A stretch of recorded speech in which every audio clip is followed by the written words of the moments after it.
She never thought a small piece of paper could change her life. It was just a thin flyer pressed against a glass door, almost torn at the corner. She almost walked past it.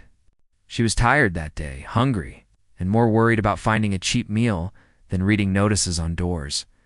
The flyer said there was work available. Not hard work. Not dangerous work. Just participation in a social experiment. It promised good pay for a short time and said no special skills were needed. She laughed quietly to herself. In her world, nothing came easy.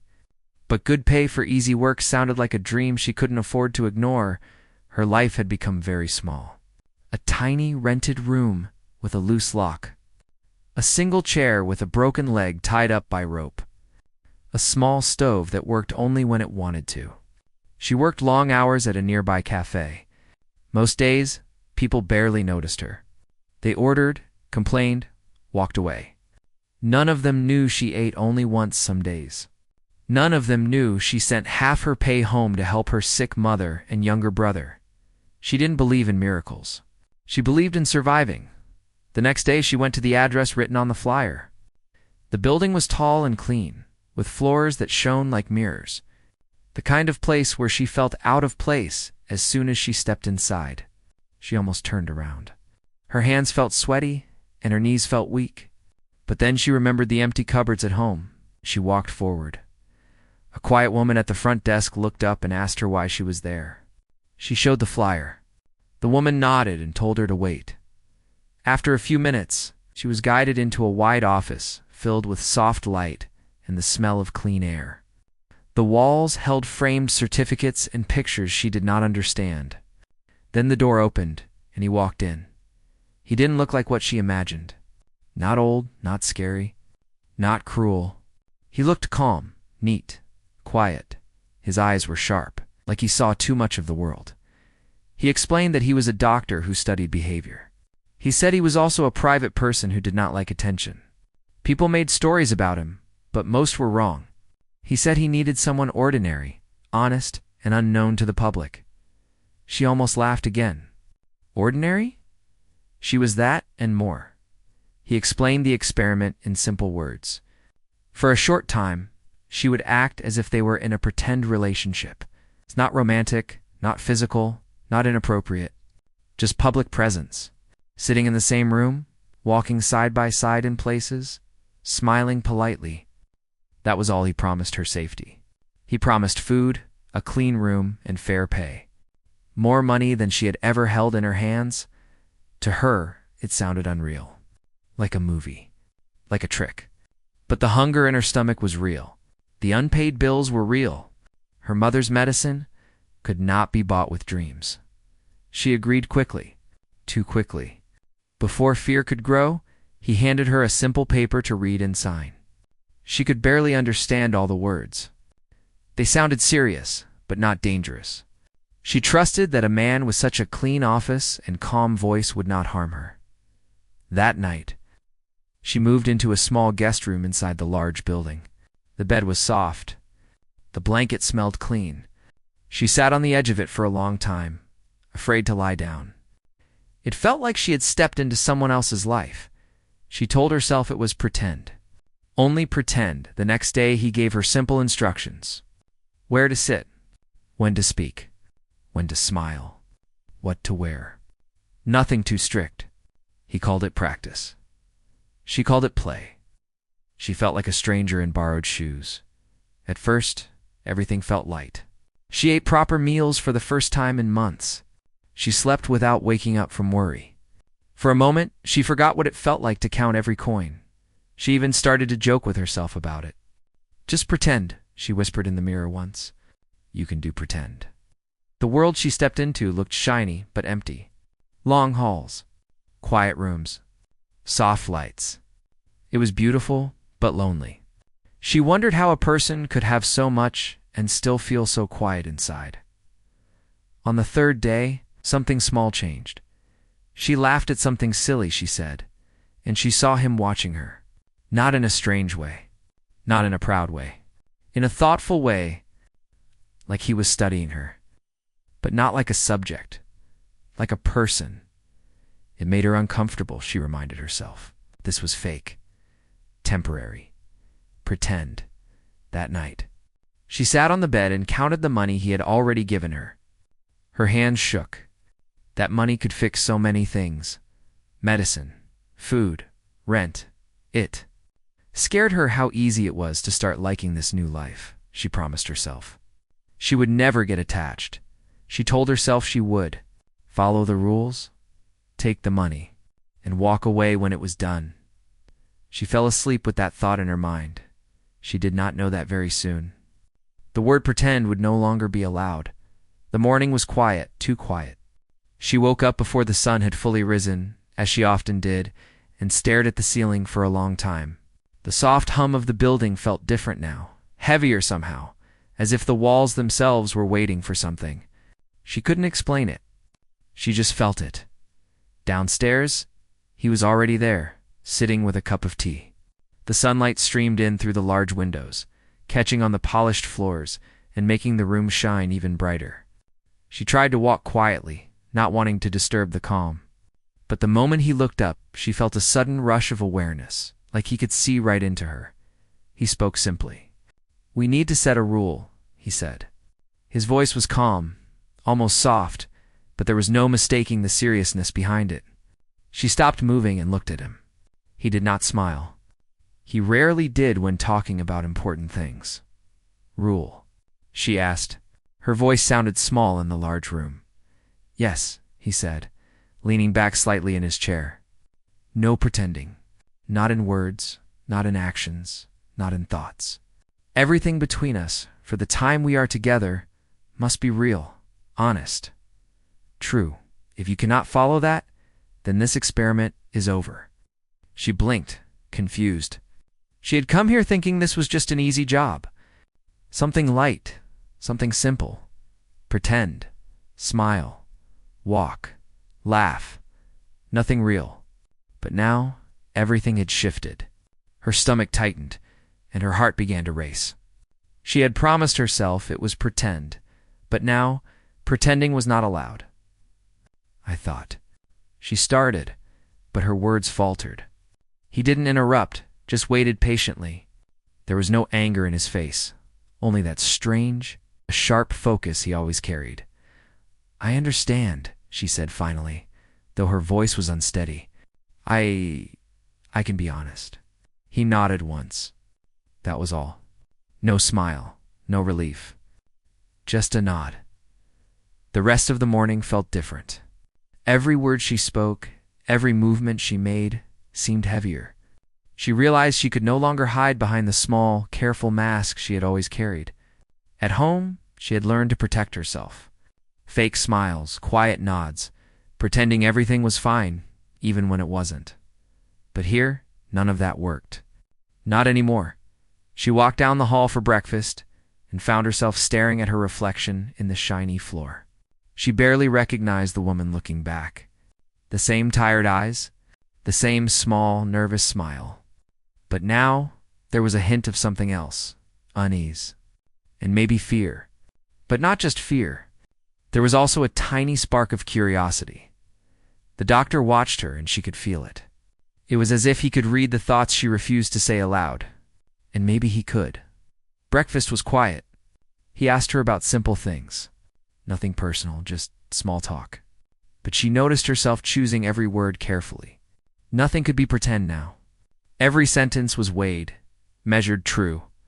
After breakfast, he handed her a notebook. "Write what you feel," he said. "Every day. No lies. No hiding." She stared at him. The notebook was empty, its pages white and inviting, but also intimidating. She hadn't written anything for herself in years. Not feelings, not dreams, not fears. "I don't." She hesitated. You can try," he said, softly but firmly. "Start with one sentence. One truth. That's enough for today." She took the notebook reluctantly, her fingers brushing the smooth paper. Sitting down on the small chair, she wrote a single line. "I am afraid." It felt strange to admit it, even to herself. Fear had been a quiet companion for years, always hidden under work, under smiles, under pretending. But now it had a name. She read the words aloud softly. They sounded real, scary, honest. He nodded when he saw it. No praise, no judgment, just acknowledgement. That small nod gave her a strange sense of comfort. The day went on slowly. She followed him through the halls, listened carefully to his instructions, smiled when he smiled, but all the time, she reminded herself, no pretending. Everything must be real, even the small things. By afternoon, she began to notice the difference. The way he looked at her was different now, too. Less distant, less observing, more attentive. Like he was aware that she was trying, that she was really there. Not a character, not a role, and she noticed herself changing. Her shoulders felt lighter. Not because the rules were easy, far from it, but because the weight of pretending had been lifted. She no longer had to hide behind masks, even tiny ones. Every laugh, every word, every glance had to be her. And somehow, it felt liberating, terrifying, and exciting all at once. He introduced new activities. Walking in the garden, helping organize papers in his office, listening to music in silence. Everything ordinary, everything simple. But every action carried a new meaning because honesty was now required. She couldn't fake interest. She couldn't fake gratitude. She couldn't even fake silence. Every feeling was real, even the uncomfortable ones. During a walk in the garden, she stumbled on a small stone and nearly fell. He caught her hand quickly. She looked up at him, embarrassed, expecting a smile, a laugh, or a teasing comment. There was none. Only calm concern. You were all right? He asked. Yes, she said quickly. You seem nervous, he observed. His voice had a soft edge now, gentle, not cold. I am, she admitted. And in saying it aloud, she felt something shift inside her. Fear and honesty had found a small space together. It felt heavier and lighter at the same time. The day ended with more writing. She wrote about the small moments. About the fear. About the strange comfort in knowing that every word she said had to be true. About the way he watched her, quietly, carefully. Without judging. By the time she lay down that night, she realized something important. Pretending had been easy, but honesty was harder. And maybe, just maybe, it was worth it. She thought about the rule he had set. No pretending. Everything real. She didn't fully understand why yet. She only knew that it changed everything. She could not hide. She could not lie. She could not run from herself. And for the first time in a long time, she felt alive. Even if alive meant feeling every fear, every mistake, every awkward truth all at once. She closed her eyes and held the notebook close. The words she had written glowed softly in her mind. I am afraid. She repeated them to herself over and over.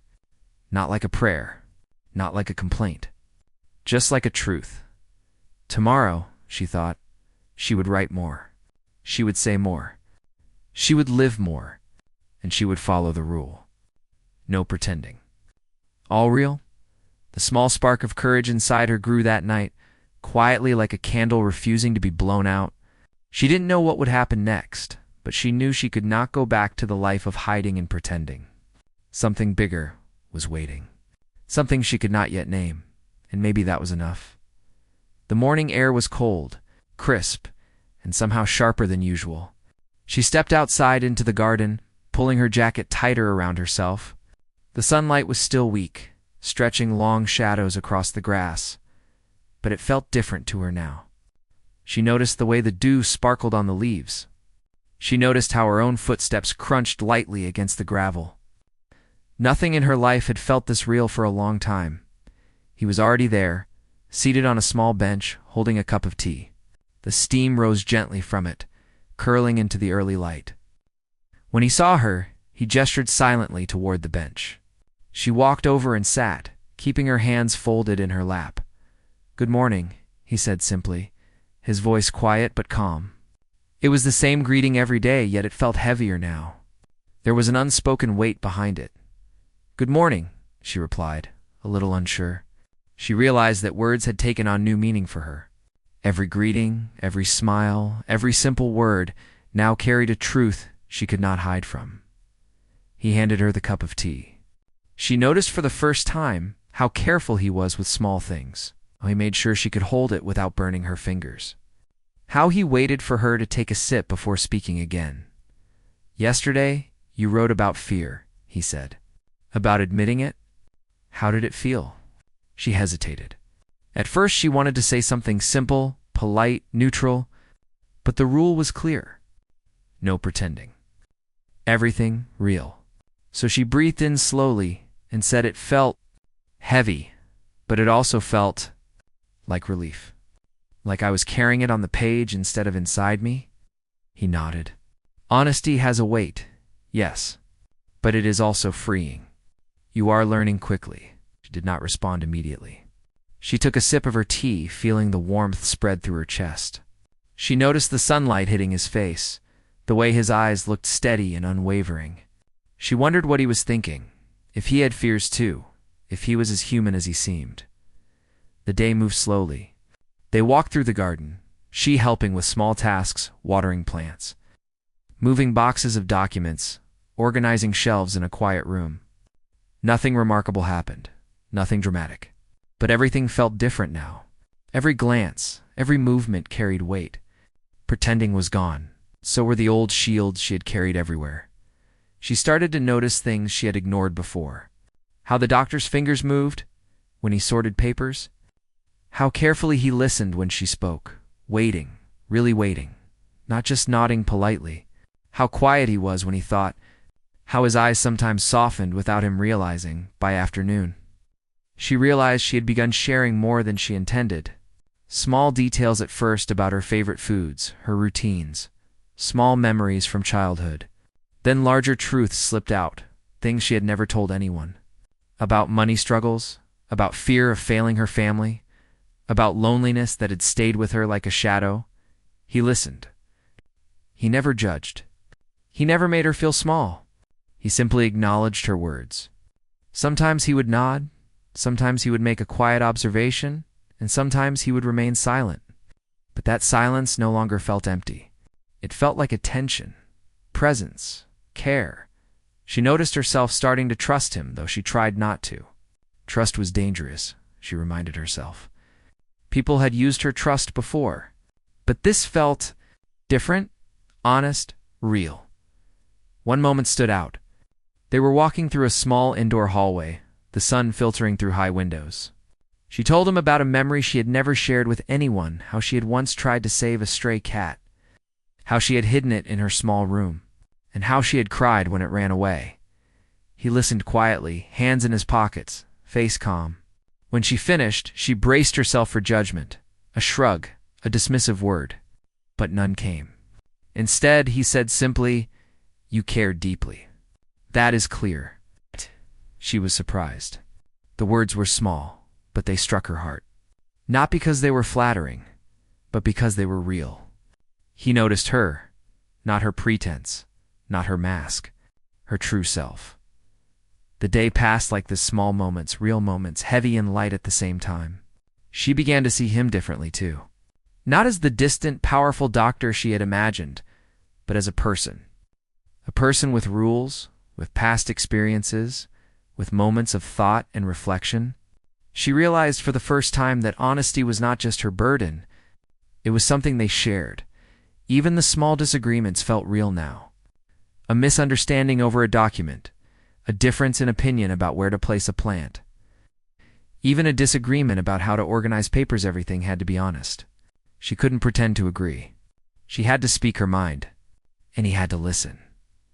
That evening, after the work was done, she found herself sitting on the bench again, notebook in hand.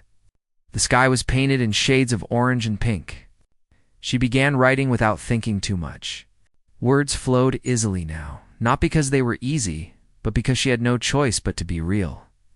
"I am tired," she wrote. "I am afraid," she wrote. "I am happy," she wrote. "I am lonely. I am learning. I am scared. I am grateful." She read the words aloud softly. Each one felt heavy. Each one felt light. Each one felt true. She realized she had started to notice her own feelings more clearly. Not just the fear, not just the worry, but also the small joys. The sense of peace in the garden, the warmth of tea, the quiet presence of someone who listened. And she realized something else. She had begun to notice him in ways she had not expected. His calmness, his attentiveness, the way he seemed to see what others could not. She tried to push the thought away, reminding herself of the rule. No pretending. No false feelings. Everything must be real. But how could she separate truth from feeling? She didn't know. That night, she lay in her small guest room, staring at the ceiling, notebook beside her. She thought about the day, about the weight of honesty, about the strange comfort in being seen, really seen, by someone else. She realized that the rule was not just about honesty between them. It was about honesty with herself. For the first time in years, she could not hide. She could not run. She could not pretend. She had to face everything she felt, every truth she carried. It was exhausting. It was terrifying. But it was also alive. And she knew deep down that this experimenter, whatever it was changing her. Not slowly, not lightly, but in every way that mattered. Tomorrow, she thought, would be another day. Another day to face truth. Another day to speak, to write, to feel. Another day to be seen. And for the first time in a long time, she did not dread it. She was afraid, yes. Nervous, yes. But also curious. Curious about herself. Curious about him. Curious about what it truly meant to be real. And she could not wait to find out. The morning felt heavier than usual. She woke with a strange tension in her chest, one she could not shake. The sun was just rising, painting the walls in pale gold, but it didn't make her feel lighter. She tried to breathe slowly, to calm herself, but the feeling stayed. Something was different today. Downstairs, the doctor was already at his desk reviewing papers. His presence had always been quiet but steady, a constant she had come to rely on. But today, even that calm seemed fragile. When he noticed her, he looked up briefly, then returned to his work without a word. She felt a knot tighten inside her. Breakfast was silent. She tried small talk at first, asking about minor things, the schedule, the weather. But he only gave brief answers, polite but distant. She realized that something was wrong. His eyes, usually attentive and measured, flickered with a shadow she could not read. She finished her meal quickly, unsure what to do. Normally, she would feel confident walking through the day with honesty guiding her, but now she felt uncertain. The rule, the one that had been both terrifying and freeing, seemed suddenly heavier. Every word, every movement felt loaded. By mid-morning, the tension broke. He called her into his office, closing the door behind them. The air inside felt warmer, more enclosed. He gestured for her to sit, and she obeyed, careful to keep her posture straight. "I need to tell you something," he began, voice low, serious. "Something important about this arrangement." She nodded, heart racing. She had learned to trust him, but there was a part of her that feared bad news. This experiment, he continued, was never just about observing behavior. It was also about trust. Paused, looking down at his hands. "And I need to be honest with you about why I asked for absolute truth from the start." She swallowed hard, her mouth suddenly dry. She had expected rules, tasks, exercises. She had not expected this. He took a deep breath and said, "I've been cautious for a long time. People have used my trust, my reputation. I created the rule because I needed to know that anyone who came close to me was willing to be fully honest, that they could see me and I could see them without hiding." She felt a shiver run down her spine. She understood the words, but they carried more weight than she could explain.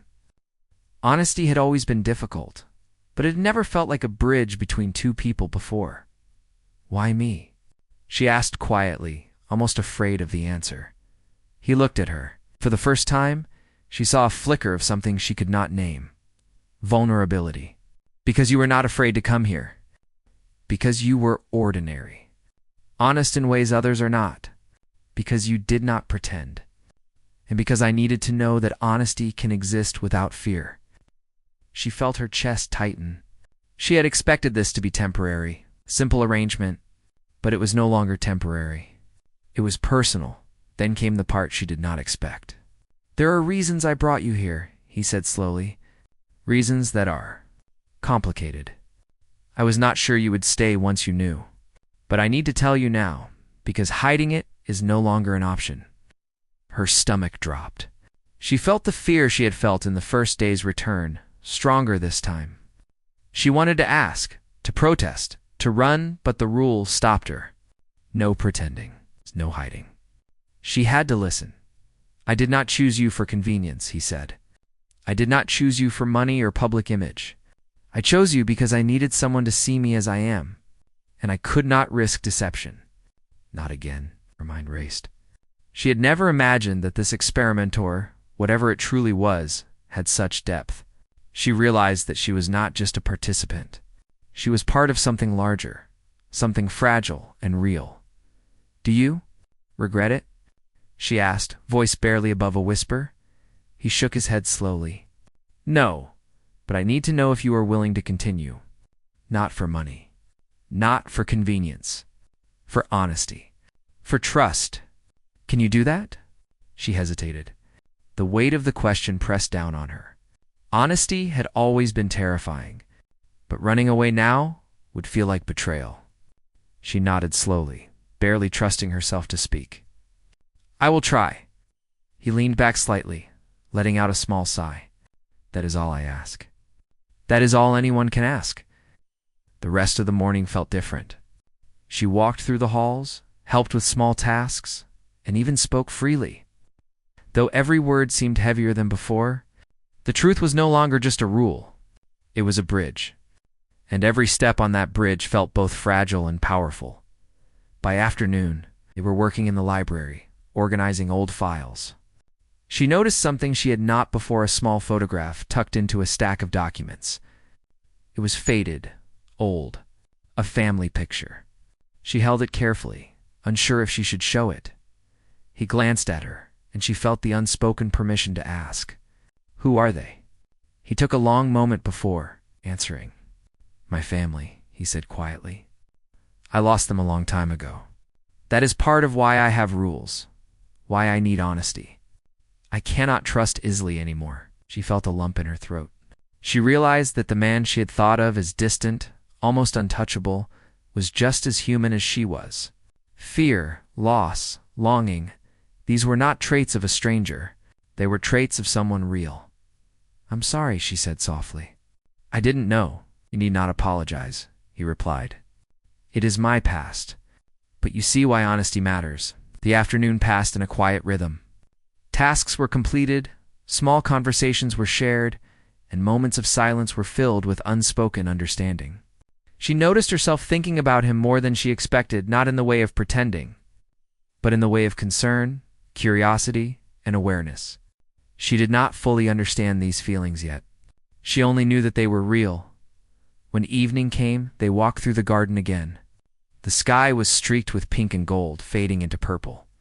The air was cool, carrying the scent of flowers and damp earth. She felt a strange mix of fear and comfort, exhaustion and relief. "I am scared," she admitted quietly. "Not of you, not of this place, but of everything. Of feeling so much." He nodded, his eyes steady on hers. "That is part of honesty, part of living fully. Fear will come, but it is also proof that you are real, that you feel, that you are not pretending." She looked at him, really looked, and saw more than the calm, controlled exterior. She saw the loneliness, the care, the careful walls he had built. And she realized that the rule he had set, the demand for truth, was not just about her. It was about both of them. They stayed in silence for a long time, walking slowly. The rule had changed everything. Pretending was gone. Fear was present. But so was something she had not felt in years: connection. That night, in her small guest room, she wrote in her notebook as always. But the words were heavier now, filled with the weight of understanding, trust, and fear. I am scared, she wrote. I am learning. I am afraid of losing this, of failing. I am afraid of feeling too much. But I am also alive. And that feels new. She held the notebook close, thinking of him, thinking of the rule, thinking of how everything had changed. Tomorrow, she knew, would bring more truths, more revelations, more challenges. But she also knew she would not run. She could not. She was part of something real now, something fragile and honest. And that was worth the fear. And for the first time, she understood that honesty, as terrifying as it was, could also heal. The morning sun came slowly, spreading pale light across the room. She woke feeling a strange mix of nervousness and calm. Today felt different. He had said last night that there would be no more hiding, no more shadows. Everything was real now. She did not fully understand what that meant, but she felt it in the pit of her stomach. Downstairs, he was waiting in the usual spot, calm as ever. But there was a softness in his eyes she had not seen before, a vulnerability he usually hid behind his careful control. She noticed it immediately. It made her heart beat faster, a mix of fear and hope she could not name. "Good morning," said voice quiet but steady. "Good morning," she replied. Her voice sounded stronger than she felt. She took a deep breath and reminded herself of the rule: no pretending. Everything real. He gestured for her to sit, and they were quiet for a moment. The air felt heavier than usual, charged with something neither of them spoke. She knew today would be different. She could feel it. "I need to explain everything," he said finally, "about why I set the rule, about why you are here, about why this arrangement was never simple." She nodded, unsure if she wanted the truth.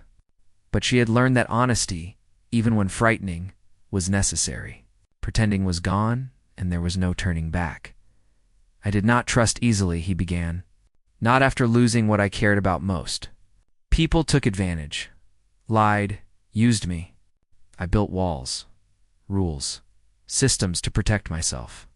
And yet," he paused, looking at her, "I needed to know someone could see me as I am, without masks, without lies." She listened carefully, every word sinking deep. She realized that the rules, the experiments, the insistence on truth, everything had been for this. Not for money, not for convenience, not for amusement, but for trust. For connection. "You see," he continued, "I could not risk pretending. Not with you. Not anymore. I needed honesty, because it is the only way to rebuild what I lost. And I think you understand that." She felt her chest tighten. She did. She understood more than she expected. She understood fear, vulnerability, the fragility of trust. She also understood herself, how much she wanted to belong, to be seen, to be valued for who she truly was. "I think I do," she said softly. "I've never felt so much before. So many things at once. Fear, relief, comfort, uncertainty. But real. Everything feels real." He nodded, the faintest smile brushing his lips. Not a smile of pride, not a practiced smile. A smile that was quiet, human, real. "That is what matters," he said. "The truth. For both of us. Nothing else." The day moved slowly. They walked through the garden, arranged papers, and shared small conversations. Nothing extraordinary happened, but everything felt heavier, more meaningful. She began to see him not as the distant, untouchable doctor she had imagined, but as a person. Someone who had been hurt, who had built walls, who was now risking them for the first time in a long time. By afternoon, the tension in her chest had not fully left, but it had changed. It was no longer fear of pretending or failing. It was fear of losing the fragile connection they had built. She realized that in the short time they had spent together, she had come to care deeply, not for the experiment, not for the money, but for him. And she knew he felt the same, though he would not say it aloud yet. They stopped in the garden, under the soft shade of a tree. She noticed how the sunlight caught the leaves, how the air smelled faintly of earth and flowers. She realized she was calm, even though her heart was racing. calm because she trusted him. "I want to be honest," she said suddenly, voice trembling slightly. "About everything. About me. About how I feel. About this." He looked at her, eyes steady. "Go on," he said softly. She took a deep breath. "I was afraid at first. Afraid this was just another test, another game. Afraid of being used. Afraid of failing. But now, I am not afraid of you. I am. Scared of losing what we have? But I am also grateful. Grateful for your honesty, for seeing me, for letting me see you." He remained silent for a moment, taking her words in. Then, slowly, he spoke. "I feel the same. I have felt it from the start, but I needed proof. Proof that honesty could exist. Proof that someone could be real with me. And you have shown that. You have been yourself, fully, and that means more than I can say." Her heart swelled. She realized then that the experiment had ended long ago. They were no longer pretending, no longer testing, no longer acting. Everything had become real. Every fear, every word, every glance was truth. They walked slowly, side by side, through the garden. The rule had done its work. It had stripped away masks, removed pretenses, and left only two people. Honest and vulnerable, trying to navigate something new. By evening, they returned to the house. She sat with her notebook writing furiously. Not about fear, not about rules, not about pretending, but about gratitude, about trust, about the strange and wonderful thing that had happened between them. "I am seen," she wrote. "I am heard. I am valued. I am learning. I am alive. I am part of something real." She read the words aloud softly. For the first time, writing did not feel heavy. It felt like relief, like acknowledgement, like connection. He appeared at the doorway, quiet as always. "May I?" he asked. She nodded. He sat beside her, and they were silent for a long time. The silence was not empty. It was full of understanding, trust, and unspoken truths. "You have changed everything," he said quietly. "Not just for me, but for yourself, for both of us. Honesty is not always easy, but it has brought us here, together, fully." She smiled faintly. "I never expected this. I thought it would just be pretend," shook his head, smiling softly now.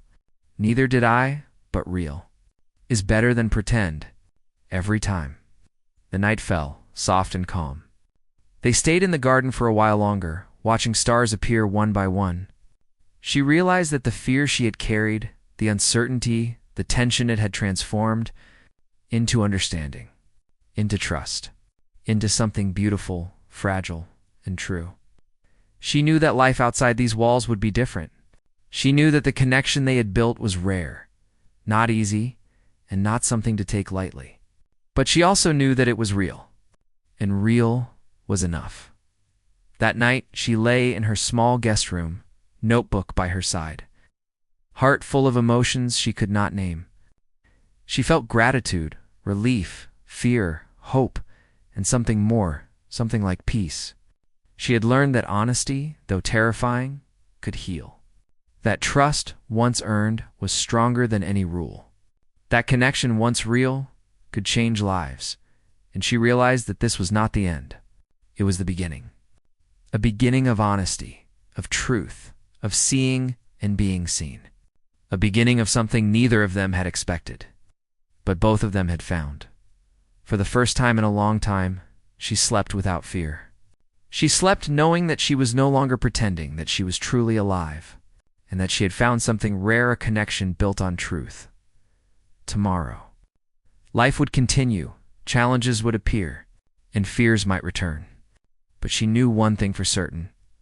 Honesty had set them free, and that freedom was everything.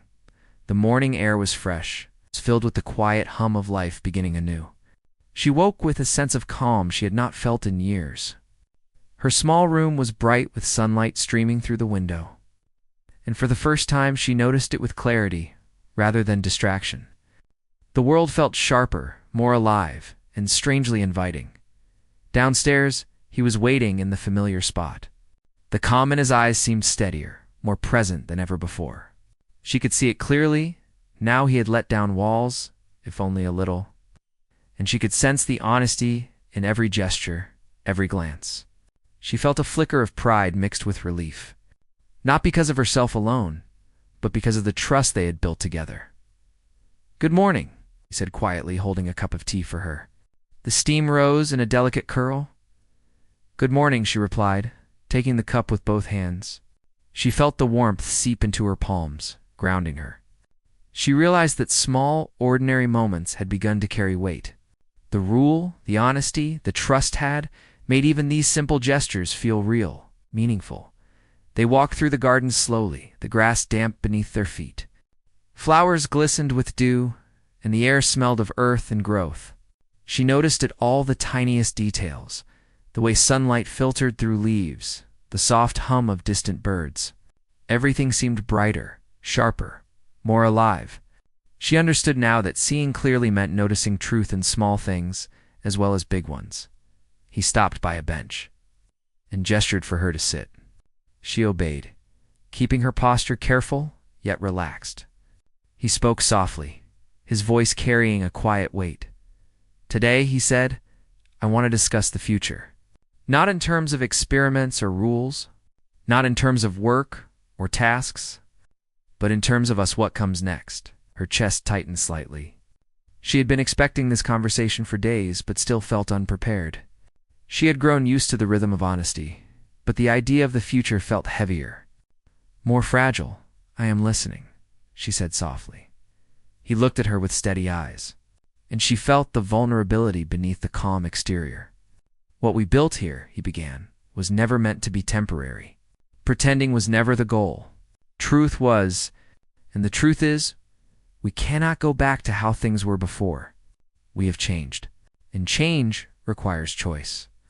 The choice to continue being honest, being present, being real." She felt a rush of emotion. Gratitude, fear, hope all swirling together.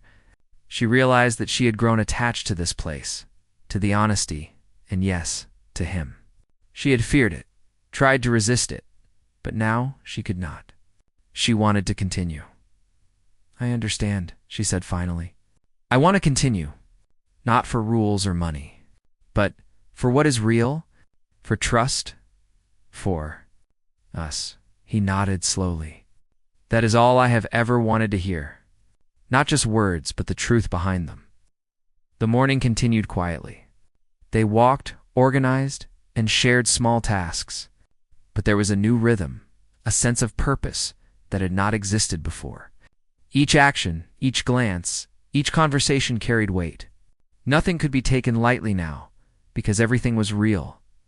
By afternoon, they were seated in the library, surrounded by shelves of books and quiet shadows. She picked up a notebook and began to write, not out of obligation, but out of desire to capture the moment. "The feeling of being alive and seen.